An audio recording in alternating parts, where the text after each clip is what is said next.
નર્મદા જિલ્લામાં માનવભક્ષી દીપડાનો આતંક યથાવત છે। સાગબારા તાલુકાના દેડાપાણી ગામે 40 વર્ષીય મહિલા પર દીપડાએ જીવલેણ હુમલો કર્યો, જેમાં મહિલાને ગળાના ભાગે અને હાથના ભાગે ગંભીર ઈજા પહોંચી હતી, જેથી તેમને રાજપીપળા સિવિલ હોસ્પિટલ ખાતેથી વધુ સારવાર માટે વડોદરા સયાજી હોસ્પિટલ લઈ જવામાં આવ્યા હતા।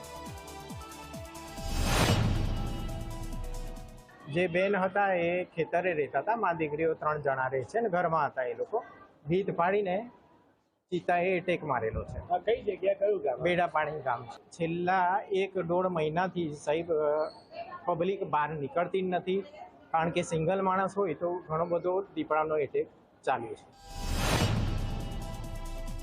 ઉલ્લેખનીય છે કે ગ્રામ્ય પંથકના લોકો પોતાના ઘરમાં પણ સુરક્ષિત નથી, કેમ કે સવારના 6 વાગે દીપડો ઘરમાં ઘૂસી ગયો અને મહિલા સૂતા હતા ત્યારે હુમલો કર્યો।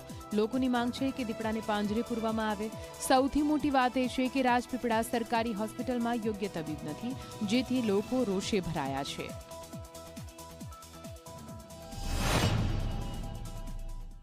એને હાથ પગમાં કાન તોડી નાખ્યો છે અને આજે અહીંયા રાજપીપળા સિવિલ હોસ્પિટલમાં દાખલ એ બેનને કરી છે। અમે આની ગંભીર પ્રકારની નોંધ લીધી છે। રાજ્ય સરકારમાં કોઈને કોઈ રીતના અમે કહીશું કે નર્મદા જિલ્લામાં કોઈ એવી ઓપરેશન ટીમ મૂકે કે જે આવા હિંસક પશુના સતત રક્ષણ માટે પ્રજાની સેવા કરે।